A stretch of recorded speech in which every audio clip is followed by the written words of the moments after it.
Hi everyone, welcome to Communication and Conflict. So today I want to talk about body language, which isn't language, or non-verbal communication when it's not communication. There is a form of non-verbal communication, sign language, and that is a language. But body language isn't language.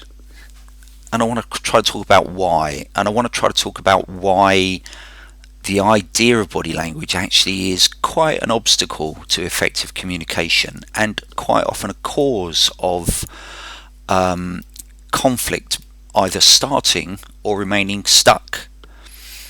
And part of the reason is it means people stop talking to each other. They stop actually communicating with each other.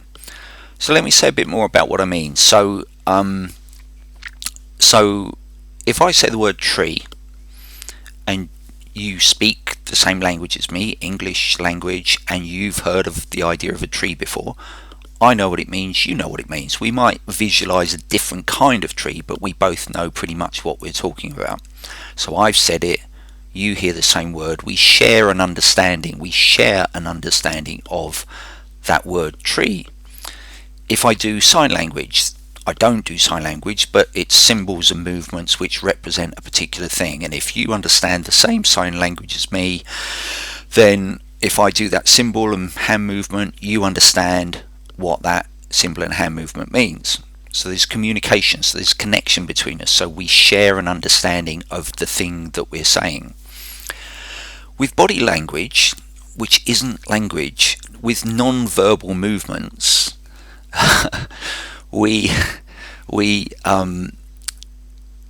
I look at you and you've got your arms folded and I decide for you. So you've got no say in the matter. You've not got any part in this decision, but I decide for you you're being defensive. And I don't check with you, I've decided that. Or I decide your body language is aggressive.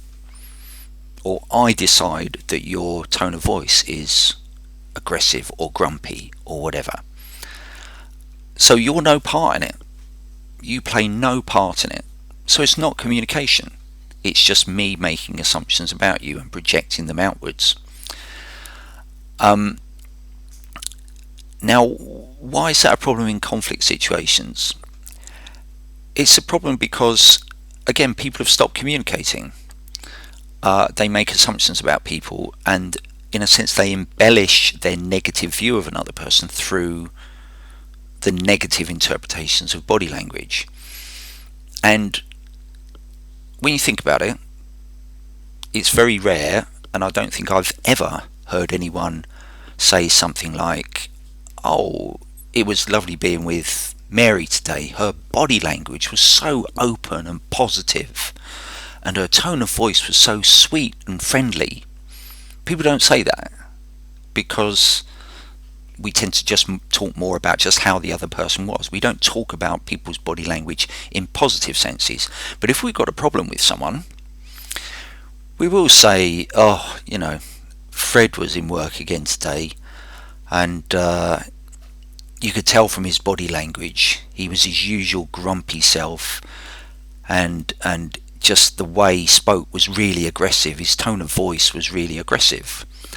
And it's used as an embellishment of a difficulty we have with someone, a negative view we have of someone. And again, the other person has no choice in it. And so ultimately it's more of a reflection of us than the person we're interpreting, because it's what we're projecting out onto them. But instead, what it tends to be used for is a justification of our views about someone. So we think something bad about them, maybe we've had a problem with them, maybe we've had a verbal interaction with them which has been negative, but we've used our interpretation of their non-verbal movements, behaviours, the sound of their voice to justify to ourselves that our negative view of them is valid. But it's just about us, it's not about them. We're projecting outwards our assumptions about them because we're not asking them. So if someone says you can tell they're really aggressive, um, that doesn't need them to have had any verbal interaction with the person to find out how they're feeling. And so you can sometimes get situations where people say, "Oh, I didn't bother talking to so and so. You could tell from his body language he was feeling really grumpy today, so I didn't bother talking to him." Well, maybe he was grumpy because no one was talking to him.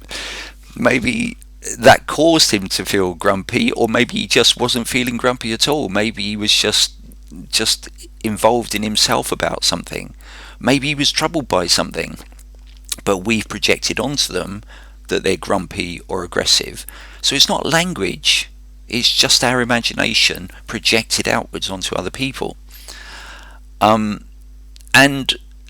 the unfortunate, it kind of surprises me how much this has taken hold in the way that the interactions between people is looked at, because we even have what's called the Mehrabian Myth, which you may well have heard of before, which is this misquote and misrepresentation of someone's research findings. So it's completely wrong, but it's gained traction. Is the idea that communication is 7% the words, 38% tone of voice, and 55% facial expression, or sometimes even that's called body language, but the original research was looking at facial expression. Now that's completely and utterly wrong. It's not in any way, shape or form what the person was researching, nor is it a representation of what his findings were. And yet, so often it's quoted. Now, really, if you think about it, and you might like this idea, but literally on those statistics, I could have put a piece of tape across my mouth so that you couldn't hear the words I'm speaking. But if I'd still tried to speak and use the same tone of voice and same facial expressions, you would have still understood 93% of what I've just been saying, if those statistics are correct, which they're not. They're not correct. They're absolutely and utterly wrong. The professor himself was once interviewed, Professor Albert Mehrabian, I think his name is. I'll put a link below. He was once interviewed on the BBC and about those statistics, and asked about the fact that they're often quoted, and he said, I cringe every time I hear that misquote and misrepresentation of my findings, because it would seem to me that anyone with any level of common sense would know that that could not be true. And that's from the person who did the research themselves, who says it's complete rubbish to say that those statistics are the case. But they've gained traction because people believe that there is such a thing as body language, that what we put out is not just our words, but all the tone of voice and the facial expressions. But it's not language. It might be interpreted by somebody else, and it might be that we interpret other people, but that's our guesswork, and the chances are we're wrong. Whereas if I say tree and you know the word tree, we're pretty sure to be talking about a similar, if not the same thing. So therefore it's not guesswork. If I ask you how you feel and you say you're feeling unhappy or grumpy, I know you're feeling grumpy because you've told me. But if I just look at you and decide that you're grumpy based on your bodily position, that's not language. I'm just guessing. I'm thinking that I can mind read. And sometimes people say, oh, but I'm empathic. No, you're not. No, you're not. You're just guessing. You're convincing yourself that you know what other people feel, and you haven't actually given them the right to speak for themselves. And you're basing your decisions then on what you've assumed about someone rather than what you've learned from them, because they've had the right to speak for themselves. And in a sense, that's one of the other things about the idea of body language, is that we're not actually giving people the right to speak for themselves, because we're not taking the risk of asking them what they think and what they feel. We're presuming to know on their behalf. So these are all more of the reasons why, for me, as someone who works with people in conflict and situations where there's been communication breakdown, it's one of the reasons why this whole notion of body language, I find it hard even saying it. I do say it, but I find it hard when I think about the whole idea. This whole idea that there's such a thing as body language is actually very detrimental to our communication, because we think we know what people are thinking based on something we've heard somewhere else or read in a book, or maybe even done a course on. Sadly, there are courses that tell you how to interpret body language. Anyway, and therefore we think that actually, no, I don't need to speak to this person. I can tell from their body language what they're thinking and feeling. So we're then actually engaging with someone who's a fantasy, because they're not getting the right to speak for themselves and tell us how they're thinking and feeling.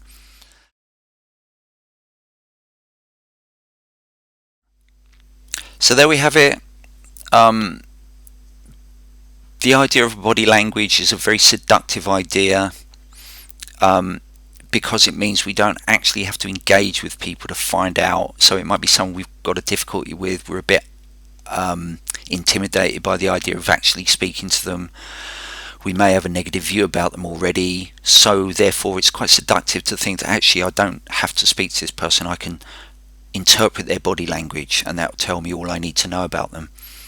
But it's a fantasy, and what it does is it actually entrenches us further into our negativity about the other person. It also causes complete communication breakdown. I remember someone once who was a mediator in an organisation I used to work in, and he said about how his daughter in recent days had suddenly been taken into hospital suddenly with a very worrying illness. And he went to the hospital because obviously he was worried and he wanted to see his daughter, and he was up at talking to the receptionist, and the receptionist said to him, if you don't stop being aggressive, I'll have you removed from the waiting area. Now this guy was just worried. He was worried sick about his daughter. He didn't feel any sense of aggression. He was just very, very nervous and flustered.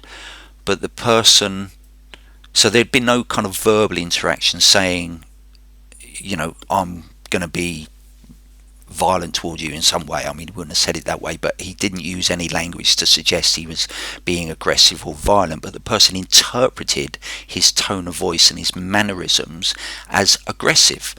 Now you imagine what that would be like for the guy whose daughter is seriously ill in hospital. He's worried sick about her, and he's told he can't find out further what's happening to her, where she is, when he can go and see her, because the receptionist has interpreted his body language, i.e. made complete and utter assumptions about him, that he's being aggressive, when actually he's just worried sick about his daughter. That to me is one of the clearest examples I've ever come across of how it completely shuts down and makes very difficult relationships between people. Poor guy, he was worried sick, and he had to just kind of stop talking because this person had threatened him with being sent out, because they interpreted his worry and anxiety as being aggressive.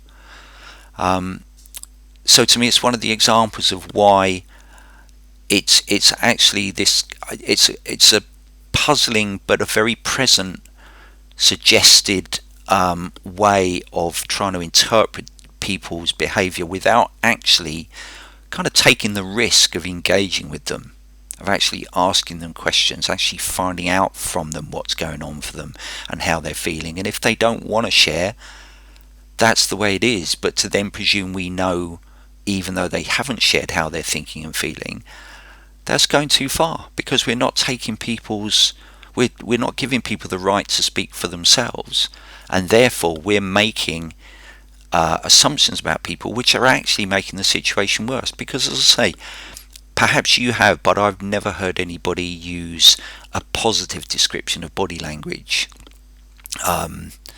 It's always been, that the body language was aggressive or negative or despondent or something kind of critical. As for tone of voice as well, I can't remember that I've ever heard anyone say, oh, like I said earlier, that body language is positive. It's usually used to embellish a sense of negativity towards another person. So please let me know what you think. I'd love to hear your thoughts on that. Um, and if you disagree with me, tell me why. I'm quite happy to engage in further discussions about it. But I think body language is a fantasy. And there's a lot more I could tell you about different kinds of research which claims to prove that it exists, but always seems to not have noticed that there's contradictory research that says the opposite. There's a book that I might be able to tell you about sometime, where a guy looks into the idea that you can tell if someone's lying, and he points out that all the research about it is contradictory. But anyway, tell me what you think. Hope you found that useful, interesting, stimulating, annoying, whatever you found it. Please let me know in the comments below, and we can see what other people's thoughts are about the idea of whether body language actually exists or not. And as I say, I'm not saying that sign language, which some people say, yeah, but that's body language. Well, that's a language because there's a shared understanding. Body language is one-way projection, and so therefore it's not language. It's just an assumption about people. But anyway, let me know what you think. Comments below. Please subscribe if you'd like to hear more of these videos, see more of these videos. Please like it, share it to other people if you think they'll have an opinion about it. Look forward to hearing you. Bye bye.